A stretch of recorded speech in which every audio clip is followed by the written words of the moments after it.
Did megafarms kill the Roman Republic? By the 2nd century BCE, the richest 1% of Romans owned over half of the land in Italy. This didn't happen by accident. It was the result of a new economic invention, the factory farm. They were called Latifundia, and they didn't just change how Rome ate. They ignited a century of civil war that would burn the Republic to the ground. The story of the early Roman Republic is the story of the citizen farmer. Men like Cincinnatus, who famously left his plow to become dictator, saved Rome and then willingly returned to his small 4-acre farm. This ideal was the Republic's foundation. Small, family-owned plots of land worked by citizens who were also the backbone of the legions. This system created a loyal, self-sufficient, and martial society that conquered all of Italy. But as Rome's power grew, the very engine of its success began to destroy its foundation. The Punic Wars against Carthage, and later the campaigns in Greece and Asia Minor, grew longer and more distant. Citizen soldiers were away from their farms not just for a season, but for years on end. Back home, their families struggled to maintain the land and fell into debt. At the same time, the generals and senators leading these wars grew fabulously wealthy on plunder and seized vast tracts of public land, the ager publicus. They came home with coffers full of gold, looking for a place to invest. And they started buying land. They bought the struggling farms of the very soldiers who were away winning the empire. These consolidated lands became the Latifundia, massive agricultural estates often covering thousands of acres. They were proto-industrial enterprises, and their primary workforce was a massive influx of slaves captured in Rome's conquests. A small family farm could not possibly compete. The small farmers, returning from years of war, found themselves squeezed out, forced into debt, and ultimately had to sell their ancestral lands to their wealthy neighbors.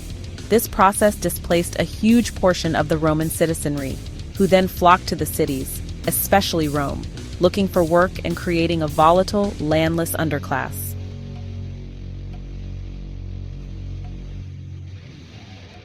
This growing crisis didn't go unnoticed. In 133 BCE, a nobleman named Tiberius Gracchus was elected tribune of the plebs. He saw that the decline of the citizen farmer was destroying the foundation of the Republic. He proposed a radical solution: enforce a 500-year-old law that limited how much public land one person could own. The excess land would be seized from the wealthy and redistributed in small plots to the urban poor.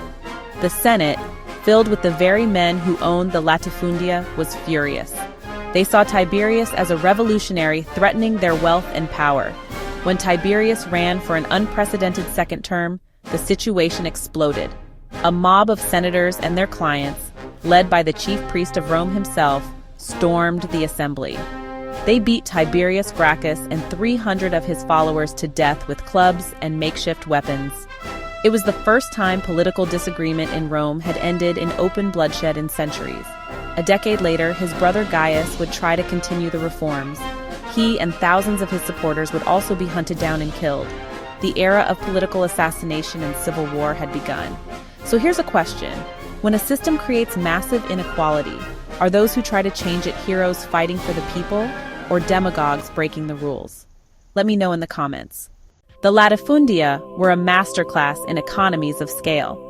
By consolidating thousands of acres, owners could implement organized, large-scale production. They could afford infrastructure like olive presses, wine cellars, and dedicated buildings for housing their slave workforce. They focused on high-value cash crops. Instead of growing low-margin grain to feed the local population, they planted vast fields of olives for olive oil and grapes for wine. These were luxury goods that could be exported across the Mediterranean for a huge profit, making Italy dependent on imported grain from provinces like Sicily and Egypt. The real key to the Latifundia's profitability was its labor force. A small farmer had to feed and support his own family from his produce. A latifundium owner only had to provide the bare minimum of subsistence to a slave. This gave the large estates a massive, insurmountable cost advantage that independent farmers simply could not compete with. It was a business model built on human suffering, which treated people as capital assets. This system created a massive, impoverished, and angry urban underclass in Rome, the proletarii. These landless citizens became completely dependent on the state for food, creating the famous bread and circuses to keep them from rioting. It also hollowed out the traditional recruiting pool for the army. A man had to own land to serve in the legions. This forced a military reform. Generals like Marius began recruiting from the landless poor, promising them land and spoils in return for their loyalty. The armies of Rome were no longer loyal to the state, they were loyal to the generals who paid them. This was the final ingredient for a century of catastrophic civil wars. The Roman historian Pliny the Elder famously wrote, "Latifundia perdidere Italiam," the great estates have ruined Italy.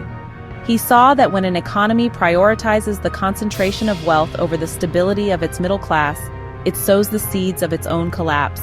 It's a debate that sounds eerily modern: small family farms versus large-scale corporate agriculture, and the social cost of economic efficiency. The Roman elite chose to protect their economic interests with violence, unleashing a century of civil war. They saved their estates but lost their republic. So the next time you see a debate about economic policy, ask yourself, who benefits? And what is the true cost to the rest of society? Follow the Human Timeline TV to learn more.